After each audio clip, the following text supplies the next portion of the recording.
ओम शांति। आज का प्रातः क्लास है 25 मार्च 1968। अपन को आत्मा समझ कर बैठो और बाप को याद करो। बाबा पूछते हैं, जब भी कहाँ भाषण करते, सभा में बैठते हो तो घड़ी घड़ी ये पूछते हो,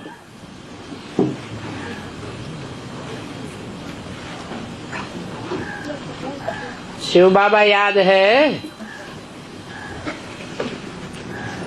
बाबा बच्चों के भाषण सुनना चाहते हैं, तो देखें किस प्रकार भाषण करते हैं। जब कोई समझने आते हैं व भाषण करते हो तो पहले ये प्रश्न पूछते हो कि तुम अपन को आत्मा समझते हो या देह समझते हो।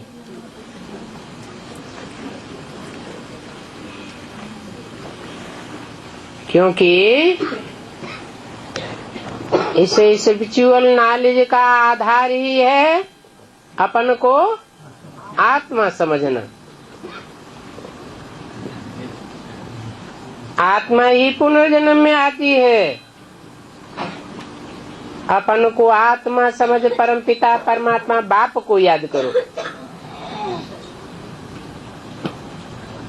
अपन को आत्मा समझेंगे, आत्माओं के बाप परम पिता परमात्मा को याद करेंगे, जान कर और समझ कर,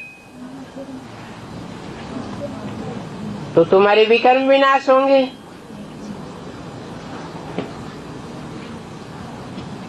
क्या युक्ति हुई विकर्म विनाश करने की? युक्ति हुई कि आत्मा जन्म मरण के चक्र में आती है, विकर्मों का बोझा चढ़ता है,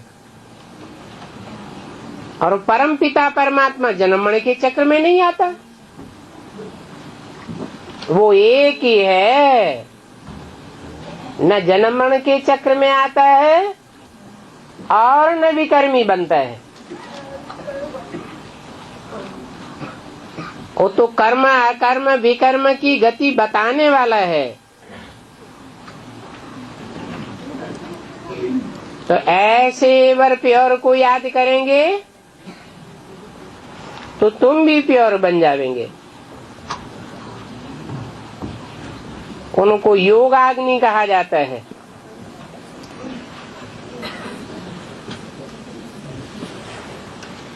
अग्नि कचड़े को भस्म कर देती है ना, तो ये बाप की याद भी जन्म जन्मांतर के कचड़े को भस्म करने वाली है। निराकार बाप निराकार बच्चों को कहते हैं।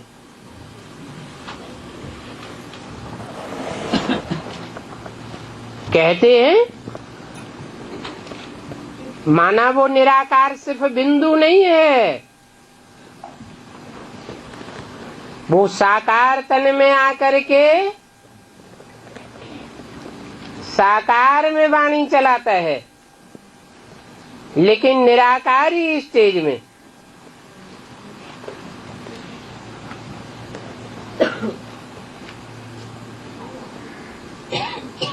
कहते हैं मुझे याद करो। मना जो साकार में आया हुआ निराकार है, उस निराकारी स्टेज वाले को याद करो तो तुम्हारे पाप कट जाएंगे और तुम पावन बन जाएंगे। तुम्हारी याद भी कोई निवृत्ति मार्ग की याद नहीं है कि सिर्फ बिंदु को याद करेंगे या सिर्फ साकार को याद करेंगे। नहीं, साकार और निराकार दोनों के मेल को याद करना है।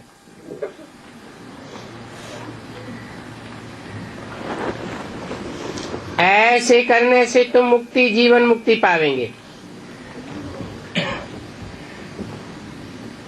और मुक्ति, जीवन मुक्ति दोनों सभी को पानी है।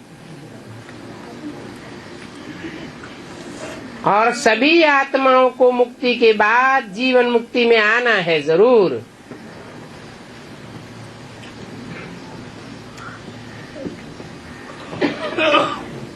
एक परमपिता परमात्मा ही है जिसके लिए न मुक्ति की बात है और न जीवन मुक्ति की बात है। वो तो सदा शिव है। इसलिए उसकी याद से तुम्हारे पाप कर्म भस्म होते हैं। तो घड़ी घड़ी ये कहना पड़े अपन को आत्मा निश्चय करके बैठो। देह भान में बैठेंगे तो पाप बढ़ेंगे या घटेंगे? और ही बढ़ जाएंगे। तो बोलो भाइयों और बहनों, अपन को आत्मा समझ कर बैठो और बाप को याद करो। ये फरमान बाप ने दिया है और यही याद की यात्रा है। बाप कहते हैं मेरे साथ बुद्धि का योग लगाओ तो तुम्हारे जन्म जन्मांतर के पाप भस्म हो जाएंगे।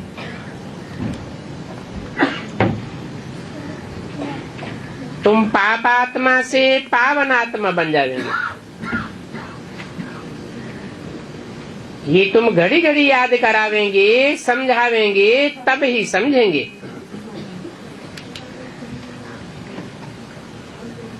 घड़ी घड़ी बताओ आत्मा अविनाशी है, देह विनाशी है।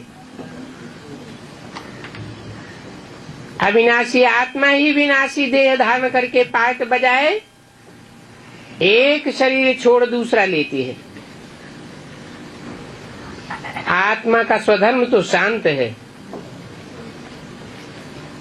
परंतु अभी वह आत्मा अपने स्वधर्म को नहीं जानती है। अनेक जन्मों की प्रैक्टिस पड़ी हुई है परधर्म में रत रहने की। पर है देह, आत्मा है स्व। अभी बाप कहते मुझे याद करो तो तुम्हारे विकर्म विनाश हो। मूल बात ये है, पहले पहले तो तुम बच्चों को ये मेहनत करनी पड़े आत्मिक स्थिति में स्थित होने की। वेद का बाप आत्माओं को कहते हैं।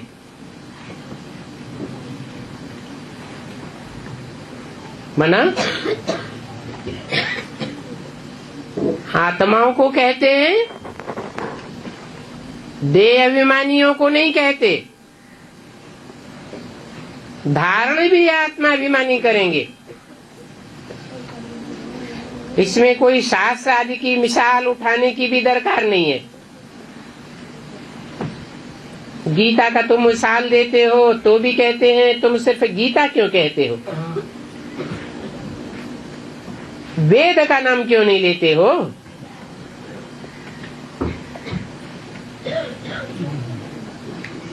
तो क्या कहेंगे? आगे जाना है। पहले गीता है या पहले वेद है?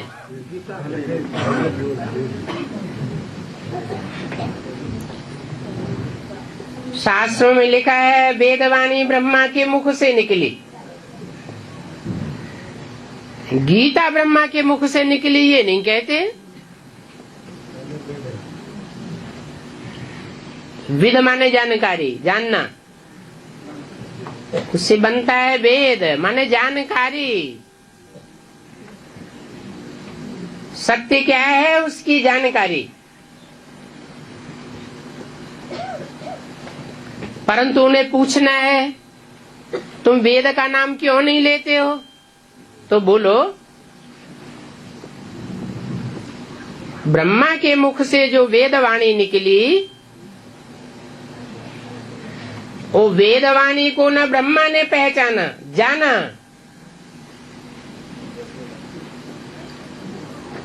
और न उस रचयिता बाप को जाना।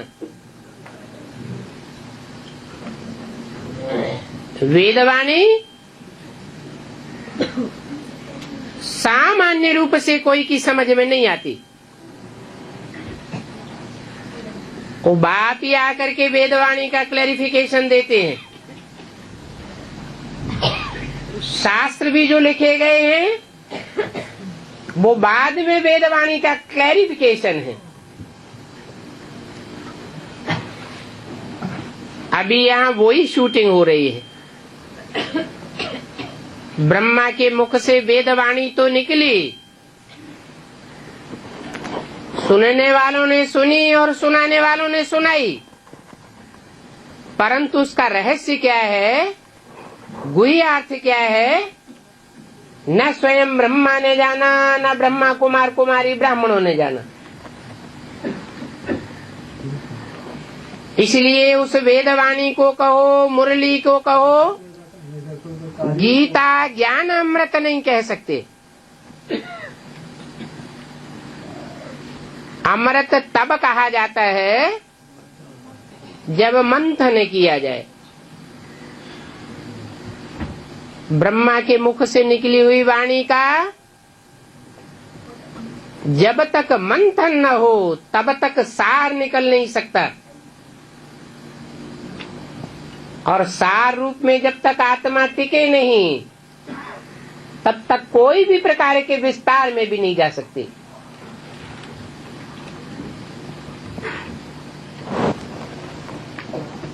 अभी बाप कहते हैं मुझे याद करो, तब ही तुम्हारे विकर्म विनाश होंगे।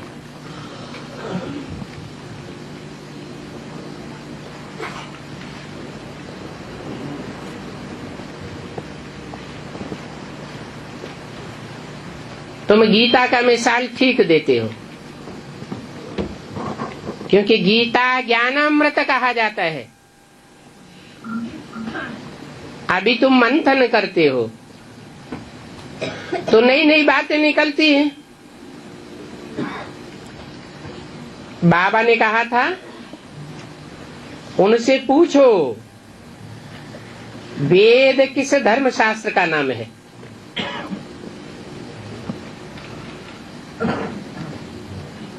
वेदों से कौन सा धर्म स्थापन हुआ।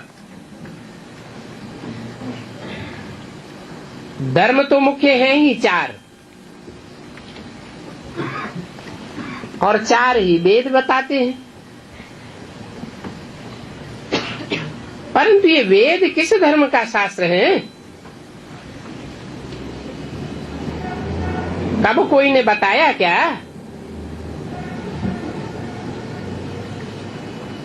कहते हैं वैदिक धर्म के हैं।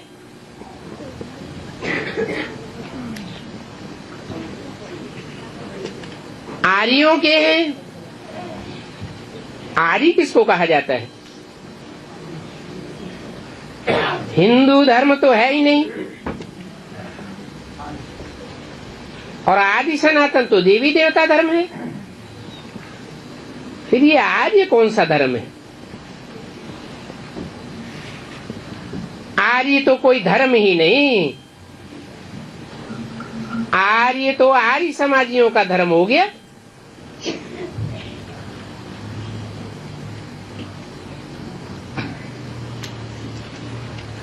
आर्य धर्म तो नाम ही नहीं है।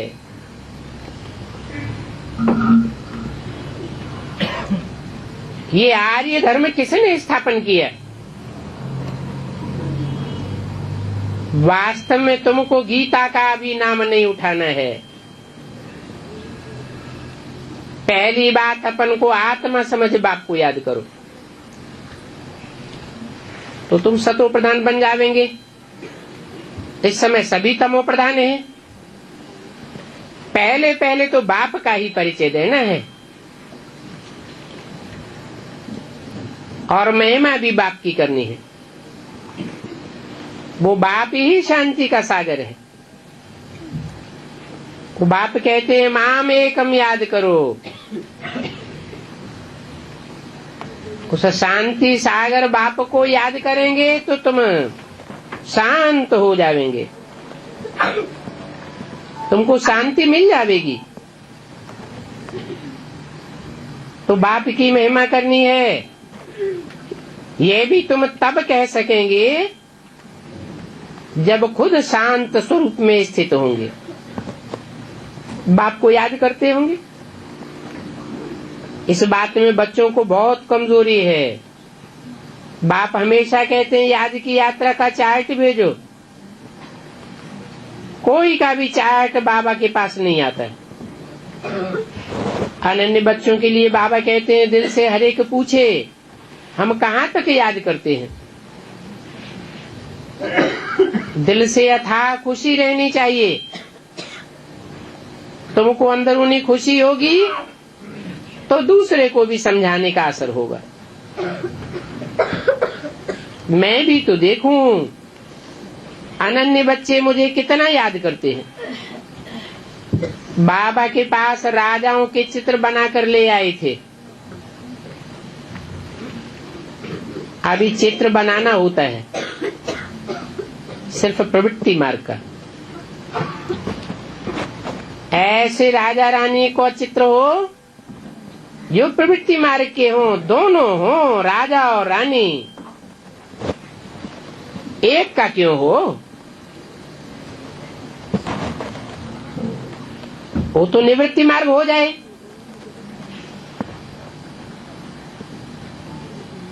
सिंगल राजा का चित्र लावेंगे तो निवृत्ति मार्ग का हुआ। बाबा तो पास ही नहीं करेंगे। क्यों?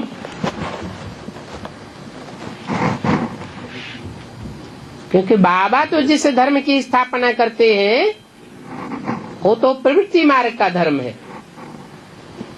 निवृत्ति मार्ग के धर्म की स्थापना तो विधर्मी धर्म पिताएं करते हैं। वो प्रवृत्ति को मानते ही नहीं।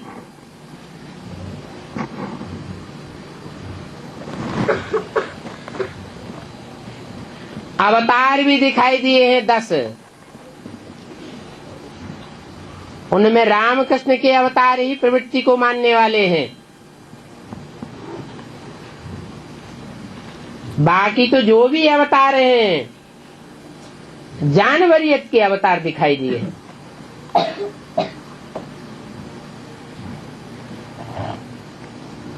वो धरणी का आधार लेते ही नहीं है। धरणी माने कन्याएं माताएं सिर्फ ज्ञान का आधार लेकर के चलते हैं। अपने ही अहंकार में मगरूर रहते हैं। बाप तो आकर के प्रवृत्ति मार्ग की स्थापना करते हैं और कहते भी हैं मैं कन्याओं माताओं के द्वारा स्वर्ग के गेट खोलता हूं। माता गुरु को आगे करना होता है।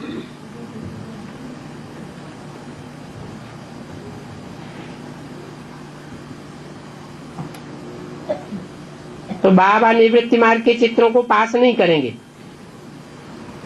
कहेंगे तुमने अपनी मत से बनाया है।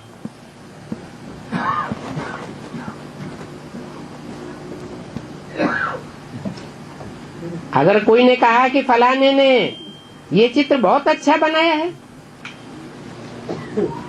बाबा तो कहेंगे ये राय अच्छी नहीं है। ये प्रवृत्ति मार्ग के राजा रानी कहाँ हैं? निवृत्ति मार्ग तो होता ही है सन्यासियों का। तो पहले पहले मूल बात ये कहना है भाइयों और बहनों, अपन को आत्मा समझो। आत्मा राजा है और शरीर तो उसके अधीन होना चाहिए। ये प्रवृत्ति है शरीर और आत्मा की। ऐसे और कोई सत्संग में नहीं समझावेंगे। और वास्तव में सत्संग तो कोई है ही नहीं, सब कुसंग है। सत्य तो एक बाप ही है जो आकर के सनातन धर्म की स्थापना करते हैं। सत्य का संग तो एक ही है। आत्मा को भूतों का संग करना पड़ता है। ये है बिल्कुल नई बात। कहाँ भूतों का संग करना पड़ता है?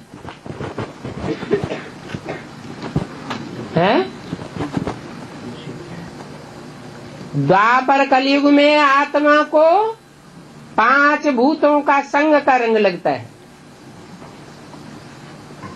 ये शरीर है 5 भूतों का संघात। तो क्या सतयुग त्रेता में शरीर नहीं होते? देह तो होती है, परंतु देह में आत्मा का लगाव नहीं लगता है।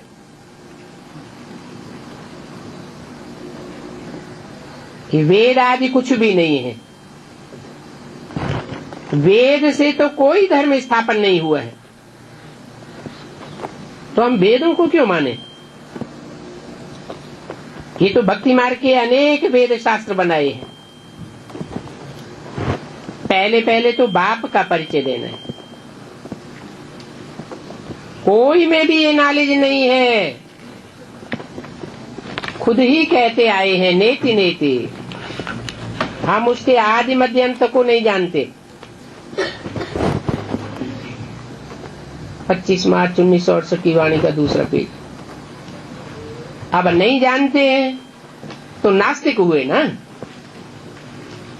जो बाप और बाप की रचना को जानते हैं वो आस्तिक हैं, नहीं जानते हैं तो नास्तिक है। अभी बाप स्वयं कहते हैं कि आस्तिक बनो, रचयिता बाप को जानो और उसकी रचना को जानो। कौन है रचयिता बाप?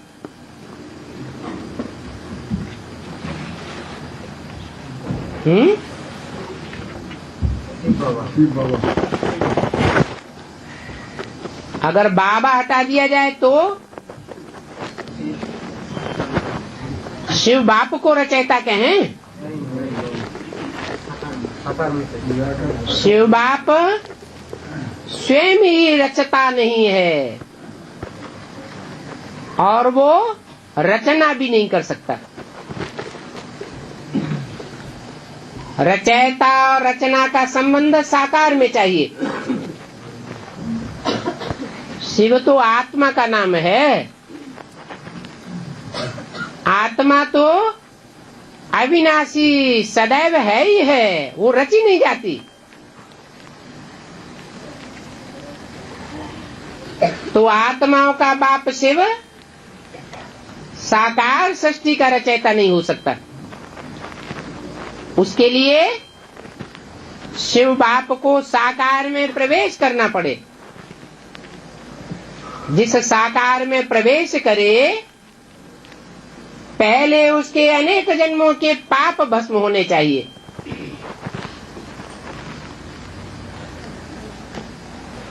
निराकार बाप शिव समान स्टेज होनी चाहिए, तब कहें निराकारी, निर्विकारी, निरहंकारी।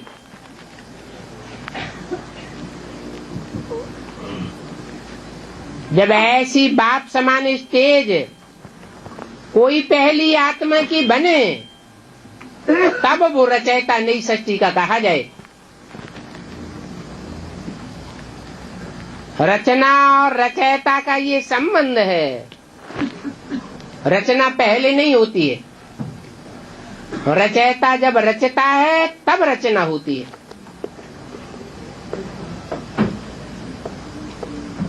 तो शिव बाबा है रचयिता और बाबा कहा जाता है साकार निराकार के मेल को।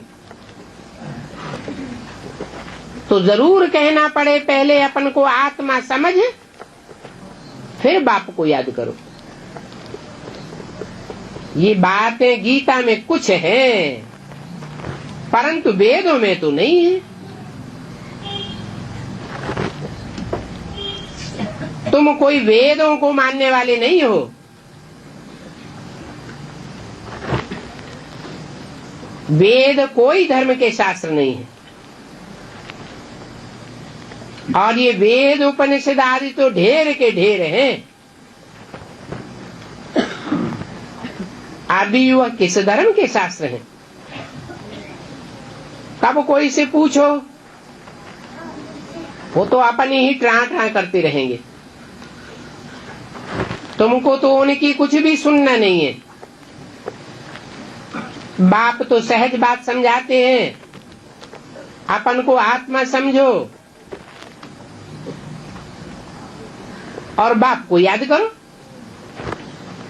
तो तुम पावन बन जाएंगे। पावन बन करके फिर पावन दुनिया के मालिक बन सकते हो।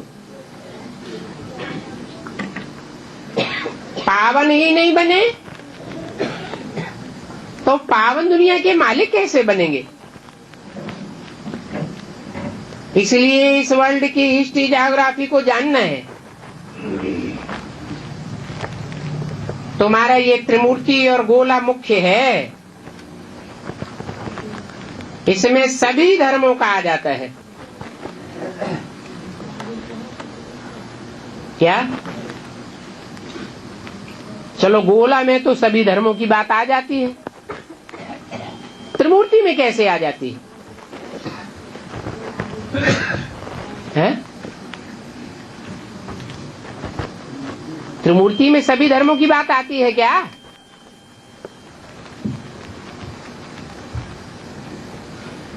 आती है। कहते हैं ब्रह्मा के द्वारा सृष्टि रची गई, तो जो भी सृष्टि रची गई सत्य संकल्पों से सत्य सृष्टि रची जाएगी और असत्य संकल्पों से असत्य सृष्टि रची जाएगी। ब्रह्मा के संकल्पों से सृष्टि रची जाती है तो क्या ब्राह्मणों के संकल्पों से सृष्टि नहीं रची जाती? रची जाती है। ब्रह्मा को जितनी सत्य की जानकारी होगी उतना ही सत्य की सृष्टि रचेगा। संपूर्ण सत्य की जानकारी होगी, संपूर्ण सच्ची सृष्टि रचेगा और सत्युग स्थापन हो जाएगा। हर आत्मा के लिए यह नियम है, जैसी रचना रचेगा वैसी प्राप्ति करेगा।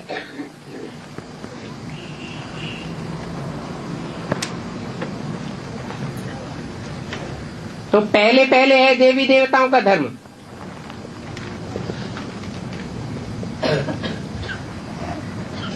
ब्रह्मा द्वारा कौन से धर्म की स्थापना हुई है? ब्राह्मण धर्म की स्थापना हुई। ब्राह्मण तो ऊपर नीचे होते रहते हैं। जब ऊपर नीचे होना बंद हो जाए, पक्का ब्राह्मण बन जाए, यज्ञोपवीतधारी, 3 सूत्रों का पूरा ज्ञान धारण कर ले, ब्रह्मा के द्वारा कैसे कैसे ब्राह्मणों की पैदाइश होती है। एक ही तरह के ब्राह्मण बनते हैं या नौकुरी के ब्राह्मण बनते हैं? ब्रह्मा द्वारा 9 प्रकार के ब्राह्मणों की रचना होती है, एक से एक श्रेष्ठ और एक से एक कर्म भ्रष्ट धर्म भ्रष्ट। तो दुनिया में कितने प्रकार के धर्म बन गए? 9 प्रकार के धर्मों की रचना हो गई। तो कह सकते हैं कि त्रिमूर्ति में सभी धर्मों की बात आ जाती है। वास्तव में ब्रह्मा की गोद में सब धर्म की आत्माएं पलती हैं, परंतु विष्णु की गोद में किसकी पालना होती है? सब धर्मों की पालना नहीं हो सकती। उनके द्वारा तो सिर्फ देवता धर्म की आत्माओं की ही पालना होती है।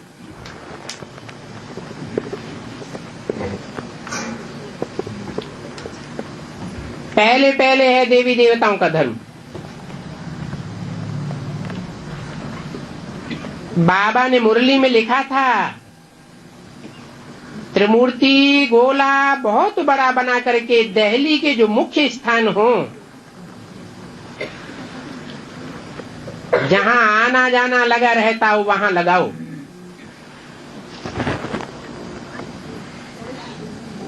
तीन के सीट हो। सीढ़ी में तो और धर्मों का आता ही नहीं है, तो मुख्य है ये त्रिमूर्ति और गोला के चित्र। और समझाने बिल्कुल क्लियर हो, समझाना ही इस बात पर है। पहले पहले तो बाप का परिचय दो। ऊंचते ऊंच बाप, और धर्म पिताओं को ऊंचते ऊंचे नहीं कहेंगे, वो ग्रेट फादर्स हैं, परंतु उनको ग्रेट ग्रेट ग्रैंडफादर नहीं कहेंगे। बाप से ही सुख शांति का वर्षा मिलता है, और धर्म पिताओं से सुख शांति का वर्षा नहीं मिलता है। दुनिया और ही अशांत होती जाती है, दुख और ही बढ़ते जाते हैं।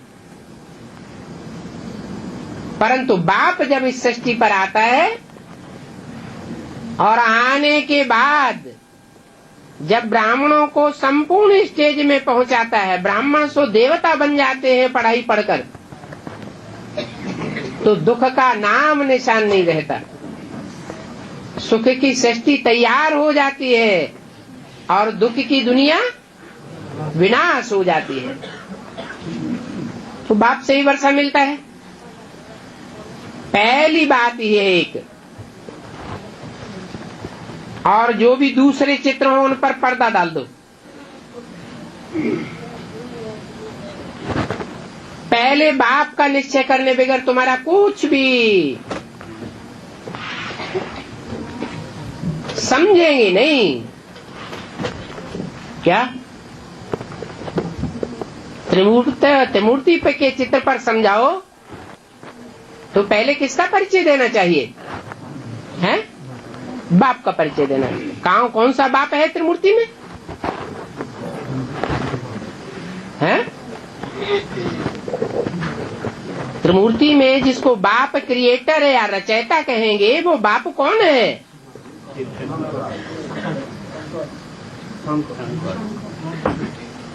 उन बेसिक नॉलेज वालों ने तो ऊपर शिव ज्योति बिंदु को रख दिया है, परंतु शिव ज्योति बिंदु को मूर्ति थोड़ा ही कहेंगे। त्रिमूर्ति में से एक मूर्ति है क्या? है?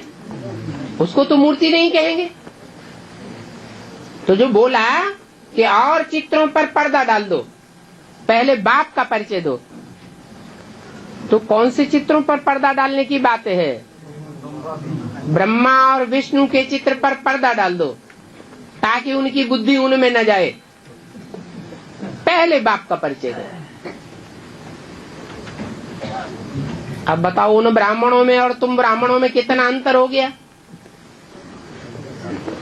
वो बाप के ऊपर ही पहले पर्दा डाल देते हैं, और ब्रह्मा को पहले प्रत्यक्ष करते हैं। और तुमको क्या कहा? बाप का परिचय दो और दूसरे चित्रों के ऊपर पर्दा डाल दो। पहले पहले बाप का निश्चय कराने के बगैर तुम्हारा कुछ भी नहीं समझेंगे। अगर बाप को ही नहीं समझते हैं तो उनको और चित्रों पर समझाना बिल्कुल फालतू है। क्या हमारे कुल का होगा तो बाप के चित्र के ऊपर समझानी उसको समझ में आ जाएगी। हमारे कुल का नहीं होगा तो कितना भी समझाओ पूरी बात समझेगा नहीं। और अब अगर खींच खींच के समझ भी लिया तो आगे चल करके जब परीक्षाओं के दौर आएंगे तो हमको धोखा दे जाएगा, यहां भी धोखा देगा, और द्वापर कलयुग में भी जब विधर्मियों का राज चलेगा तो वहां भी धोखा दे जाएगा। बाप के परिचय मिलने बगैर फालतू डिबेट करते रहेंगे, अलग को समझने बगैर कुछ भी नहीं समझेंगे। बाबा के परिचय बगैर और कुछ भी बात मत करो, डिटेल में जाने की दरकार ही नहीं। पहले बाप का परिचय, बाप से ही बेहद का वर्षा मिलता है। बाबा ख्याल करते हैं ऐसी सहज बात क्यों नहीं समझाते हैं, न समझते हैं और न समझाते हैं। तुम्हारी आत्मा का बाप शिव है, वो बिंदु बिंदु आत्माओं का बाप है। तुम सब बिंदु बिंदु आत्माएं आपस में ब्रदर्स हो, भाई बहन भी नहीं हो, तो बेहद के बाप से जरूर वर्षा मिलना चाहिए। आत्माओं के बाप से आत्मिक वर्षा मिलेगा या देह के सुखों का वर्षा मिलेगा? आत्मिक वर्षा मिलता है। फिर बाद में तुम तमो प्रधान बनते हो, जब अपन को देह समझना शुरू करते हो। बाप को याद करो तो सतो प्रधान बन जाएंगे। पहले पहले ये समझानी चाहिए, मूल बात ये है। रचयिता को जानना और रचना को जानना। कोई भी नहीं जानते हैं कि रचयिता कौन है और रचना कौन है। ऋषि मुनि साधु सन्यासी कोई नहीं जानते।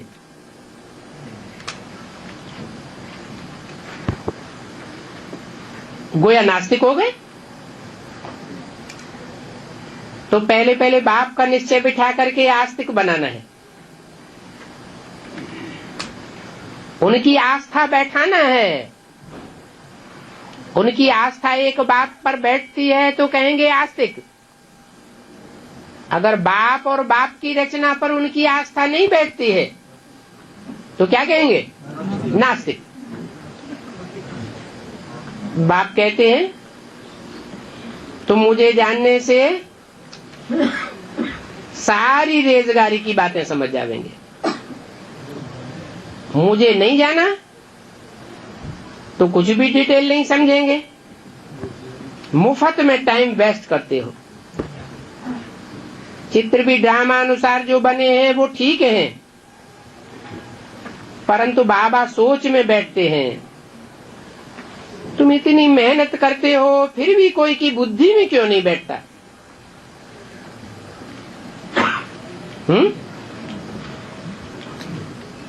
क्यों नहीं बैठता? कब की बात है? हाँ, उस समय कोई की बुद्धि में क्यों नहीं बैठता कि रचयिता कौन है, रचना कौन है?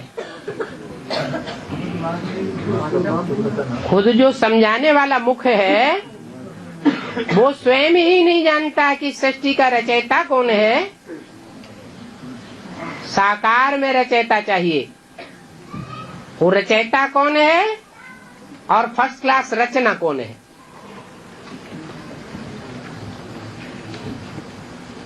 बच्चे कहते हैं बाबा क्या हमारी समझाने में भूल है? वह क्या है? बाबा फट से कह देते हैं हाँ, तुम्हारी समझाने में ही भूल है। तुमने अलफ कोई नहीं समझा है तो दूसरों को कैसे समझावेंगे? अलफ की समझानी पहले देनी है।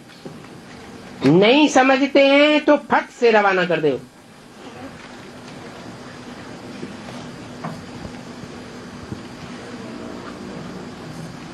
अगर रवाना नहीं करेंगे तो क्या होगा? है फट से रवाना नहीं करने किया, उनको अंदर टिकने दिया और वो टिक गए तो क्या होगा? है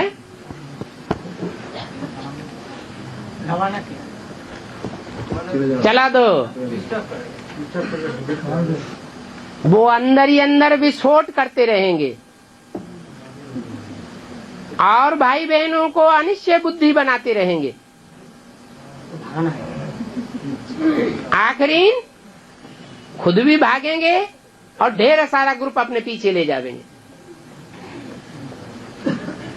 इसलिए बोला कि अलग को नहीं समझते हैं तो फट से रवाना कर देना चाहिए। जब तक बाप को नहीं जाना है तब तक तुम्हारी बुद्धि में कुछ भी नहीं बैठेगा। फिर हम क्यों टाइम वेस्ट करें? बच्चे कहते हैं बाबा हम कितना भी समझाते हैं, कोई की बुद्धि में बैठता ही नहीं है। अरे अलग को नहीं समझा है तो धूल भी बुद्धि में नहीं बैठेगी। है ये क्या मतलब? धूल नहीं बैठेगी क्या मतलब? अरे अलफ जिस धूल में प्रवेश करता है, देह अभिमानी में प्रवेश करता है, देह की मिट्टी में प्रवेश करता है, वो भी उसकी बुद्धि में बैठेगा? बैठेगा नहीं। भक्ति मार्ग का भूसा ही उनकी बुद्धि में भरा हुआ है। और भूसा जब निकले, कैसे निकले? बाप को समझे, बाप को याद करें तो यात्रा से भूसा निकले। तुम भी जब तक इस अवस्था में नहीं बैठते हो तो तुम्हारी आंखें क्रिमिनल होती रहती हैं। किस अवस्था में बैठना? अपन को आत्मा समझ, जो बाप है आत्माओं का, जो हमको समझानी देने वाला है, और हम समझने वाले बच्चे बनते हैं। अगर उसको नहीं समझा तो आंखें क्रिमिनल होती रहेंगी। सिविल आंखें तब बनेंगी जब अपन को आत्मा समझेंगे, देही अभिमानी होंगे, फिर आंखें तुमको धोखा नहीं देंगी।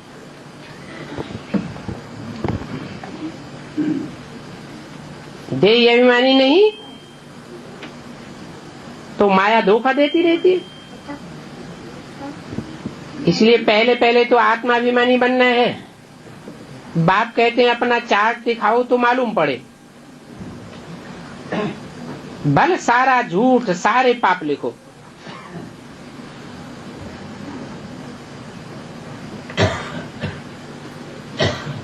अगर तुम झूठा लिखते रहेंगे तो तुम्हारा ही बेड़ा डूब जाएगा। अपनी ही सत्यानाश करेंगे। बाबा झट समझ जावेंगे इसने सच्चा लिखा है या झूठा लिखा है। सभी बच्चों को बाबा कहते हैं चार्ट लिखो, नहीं लिखते हैं तो बाबा समझाते हैं। योग में नहीं रहते हैं इसलिए इतनी सर्विस नहीं होती। वाणी में जौहर नहीं भरता है। भल बाबा कहते हैं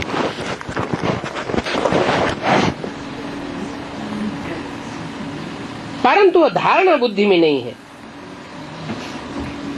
कोटों में कोई ही निकलेंगे, परंतु तुम खुद ही योग में नहीं रहते हो तो दूसरा फिर कैसे रहेगा। सभी अपने घर जाना चाहते हैं। सन्यासियों ने कहा है सुख काग विष्टा समान है, तो सुख का नाम ही नहीं लेते हैं। क्यों नहीं नाम लेते हैं? क्योंकि बुद्धि में बैठा हुआ है शास्त्रों में लिखा हुआ है, शास्त्रों की बात पर विश्वास करते हैं कि स्वर्ग में भी देवताएं भिखारी होते हैं।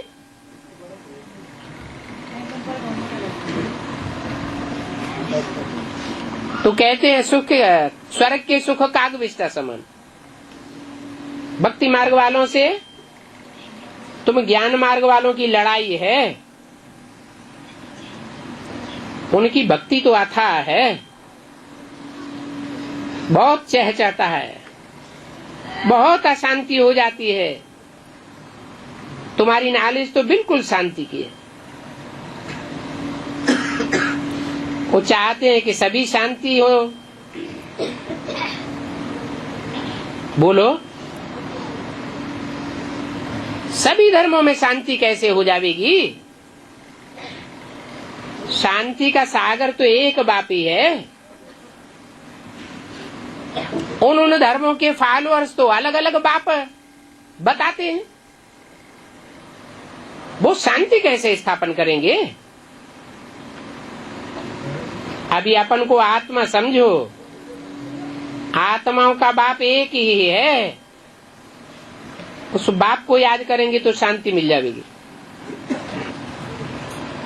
वो सत्य बाप है। सत्युग स्थापन करते हैं तो सत्युग में शांति भी होती है। नई दुनिया में होती ही है शांति का राज्य।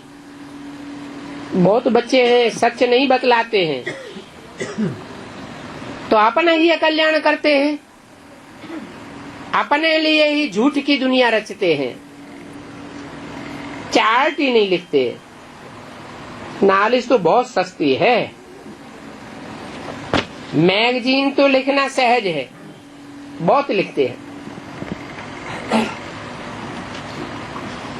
25 मार्च 1968 की वाणी का तीसरा पेज। पहले मुख्य बात है अपन को आत्मा समझ शिव बाबा को याद करो, नहीं तो ऐसे तो शिव बाबा की पुजारी ढेर है। मूल बात है अपने को आत्मा समझना, फिर बाप को याद करना। बाप कहते हैं मन मना भव,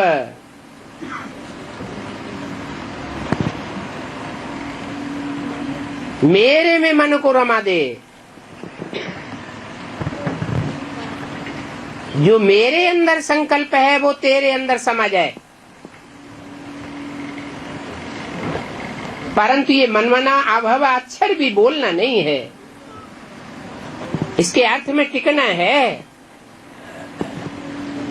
हिंदुस्तान की तो है ही हिंदी भाषा, फिर संस्कृत दूसरी भाषा क्यों? ये मनमना भव अक्षर तो गीता से उठाया है, संस्कृत का अक्षर है ना। आजकल ये गवर्नमेंट क्यों संस्कृत पद पर जोर देती है? ये संस्कृत तो अपने काम ही आने वाली नहीं है, तो इन भाषाओं आदि को छोड़ दो। पहले पहले तुम भाषण करो तो बोलो अपन को आत्मा समझो। ऐसे बहुत हैं जो अपन को आत्मा भी नहीं समझ सकते। क्या?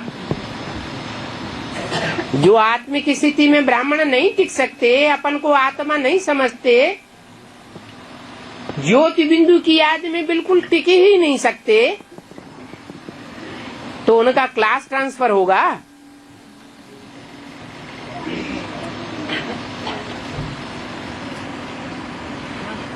क्लास ट्रांसफर तभी होगा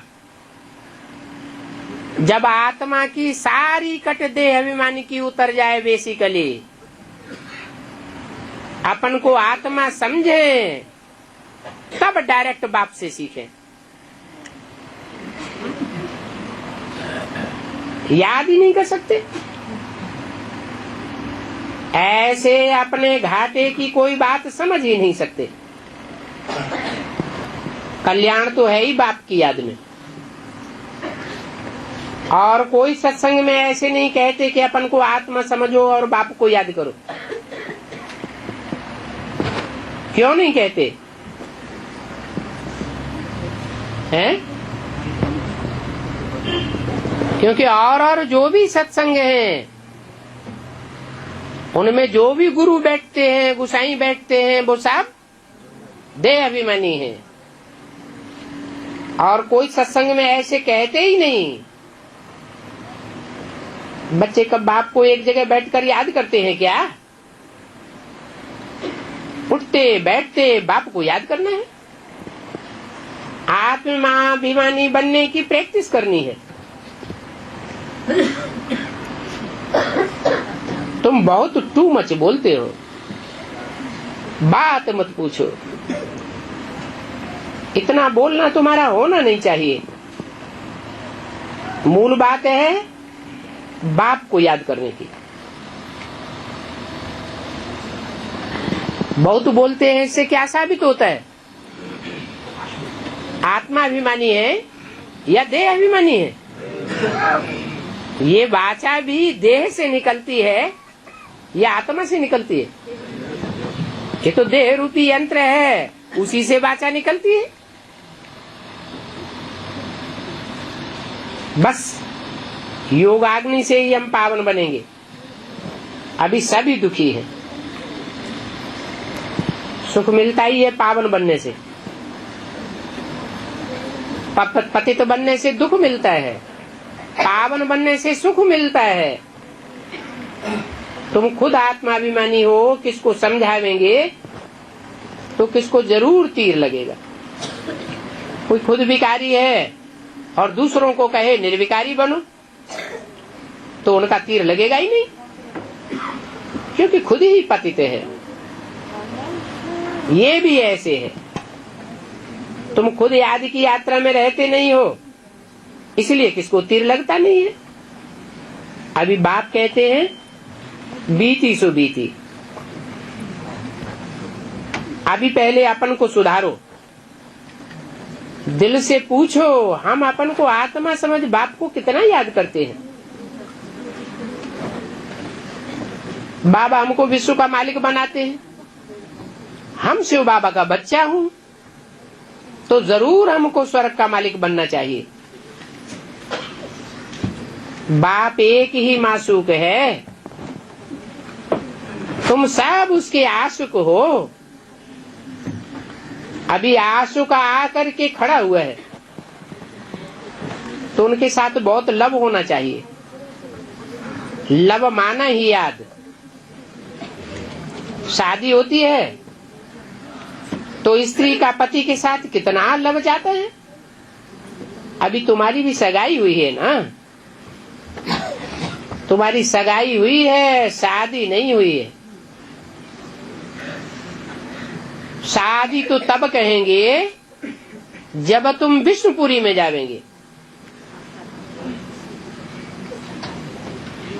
पहले शिव बाबा के पास जावेंगे, फिर ससुर घर जावेंगे।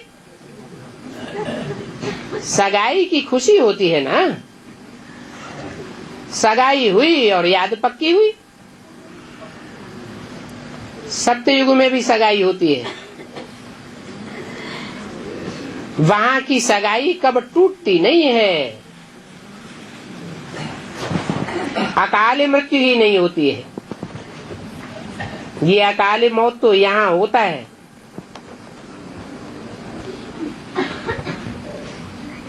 सगाई एक बार की, फिर अगर नहीं होती, सगाई तो पवित्र पने में होना चाहिए ना। तो बाप समझाते हैं ये नालिश तो सहज है, बाकी याद की यात्रा कहाँ है। इसलिए कहते हैं प्रैक्टिस करो। गृहस्थ व्यवहार में रहते याद करना है, बल नजदीक में रहते हैं तो भी उन्नति थोड़ी ही होती है। जो उस लब से आते हैं उनकी बहुत उन्नति होती है। याद नहीं करते हैं तो लब थोड़ा ही रहता है। अगर लब हो तो जरूर शिक्षा धारण करें, बाप का परिचय देवें, अगर बाप का परिचय नहीं देते हैं तो समझो लूले लंगड़े हैं। बाप ने कहा था मंदिरों में जो शादियों के लिए हाल बनाते हैं उनको जाकर के समझाओ, परंतु कहां से भी समाचार नहीं आया है कि हमने ऐसे ऐसे समझाया।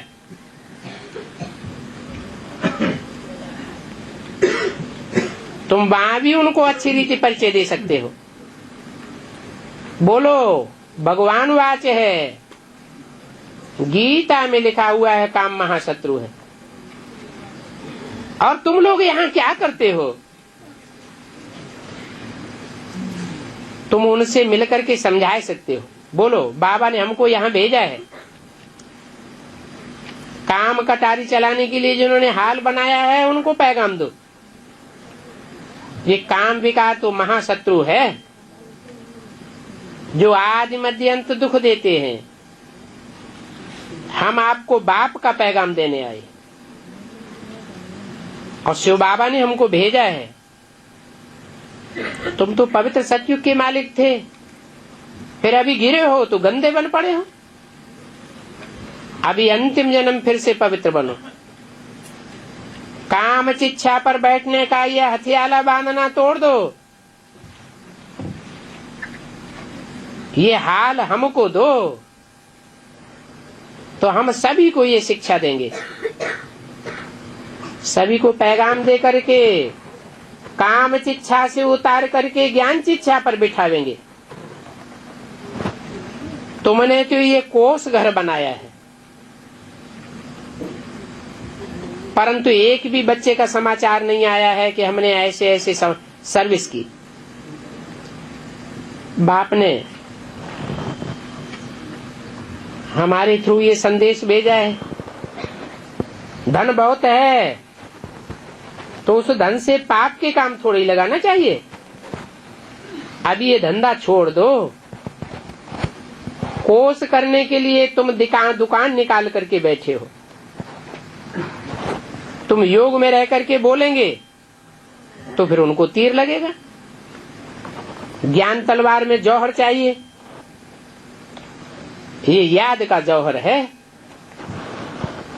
पहले तो मुख्य है एक बात, कहते हैं हम तो बहुत मेहनत करते हैं लेकिन मुंह निकलता तो कोई बहुत मुश्किल है। बाप कहते हैं अभी तुम याद की यात्रा की मेहनत करो, योग में रह करके कोई को समझाओ कि रावण से हराने से विकारी बनते हो, अभी फिर निर्विकारी बनो। ये काम कटारी का धंधा छोड़ दो।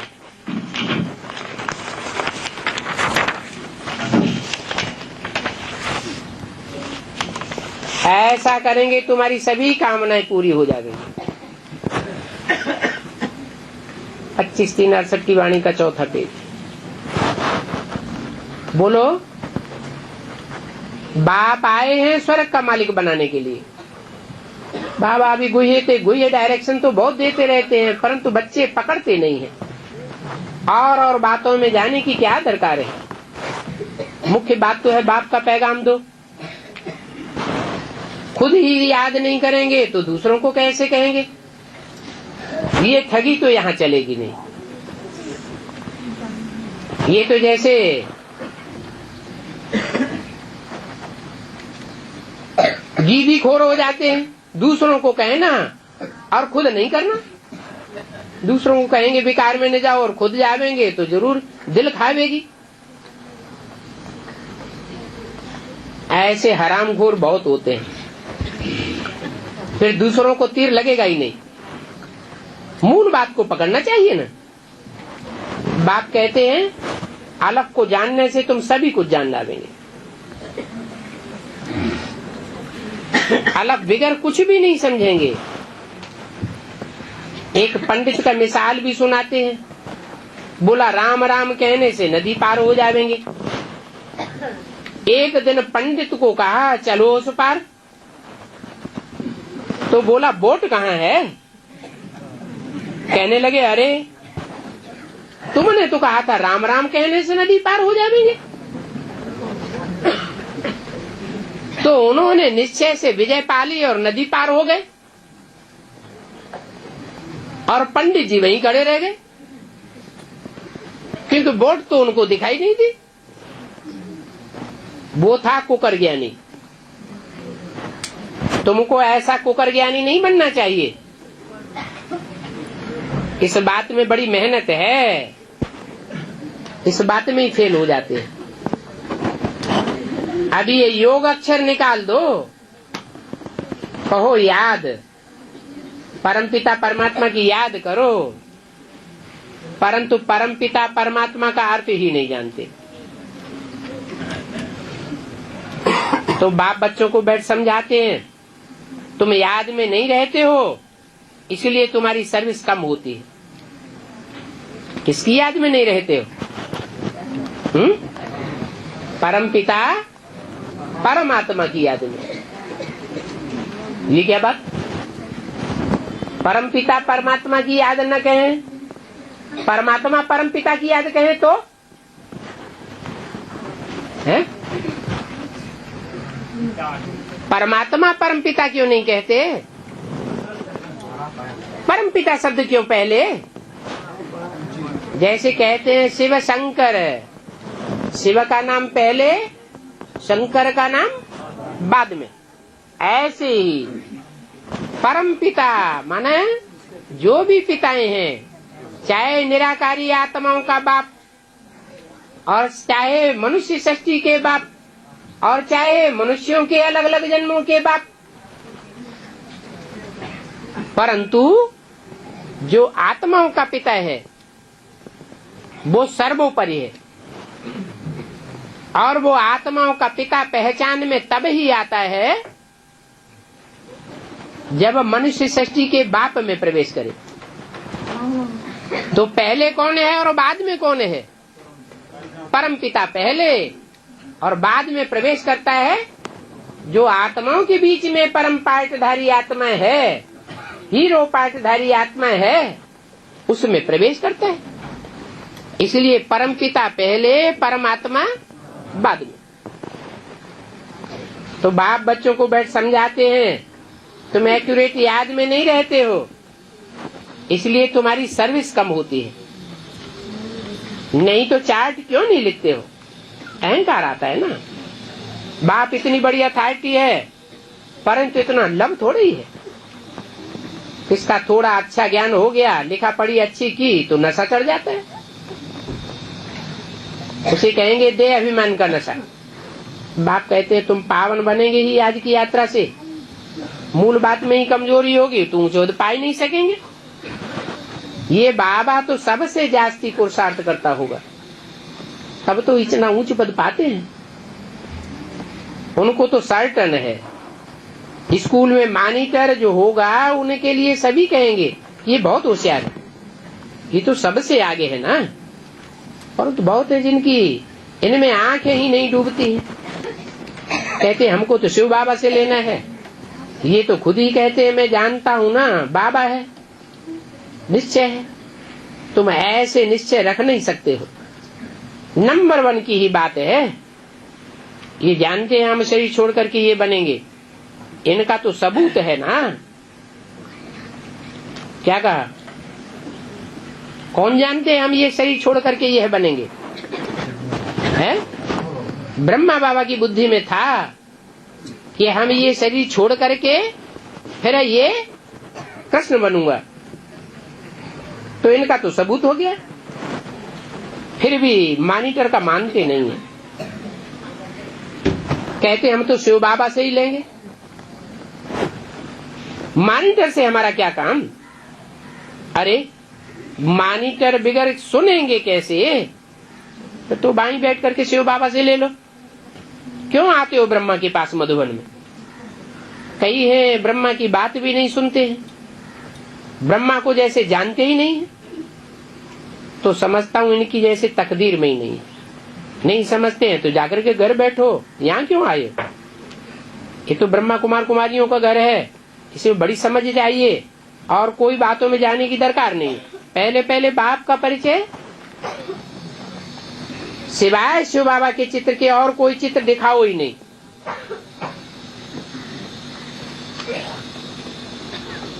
जब शिव बाबा का चित्र समझाओ तो और चित्रों पर पर्दा डाल दो, शिव बाबा के चित्र का अलग कमरा बना दो।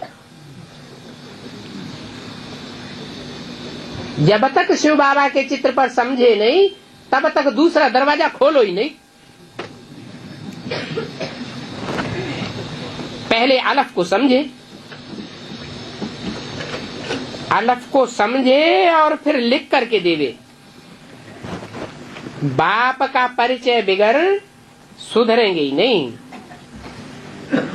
बंदरों से तुम कितना भी माथा मारेंगे सुधरेंगे नहीं। और सभी बातों को छोड़ पहले पहले अलफ की बात, एक ही शिव बाबा का चित्र रखो। शिव बाबा की इतनी महिमा है। शिव बाबा प्यार का सागर है ना, इतना प्यार और किसी को है ही नहीं।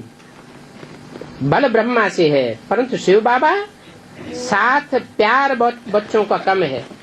बाबा डायरेक्शन देते हैं, चार्ट भेजो, उन्नति के लिए कहते हैं। देखें ये कितना क्या याद करते हैं। नॉलेज वाले इतना नहीं लिखेंगे, याद की यात्रा वाले लिख करके भेजेंगे।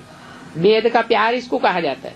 बाबा को फीलिंग आती है, शिव बाबा में लव इनमें है ही नहीं। स्त्री पुरुष का विकार के लिए कितना लव जाता है। ये बाप निर्विकारी बनाते हैं तो इनको कितना प्यार से याद करना चाहिए। चार्ट दिखाओ। मूल बात यह है जिससे तुम पावन बनेंगे। अच्छा बच्चों को गुड मॉर्निंग।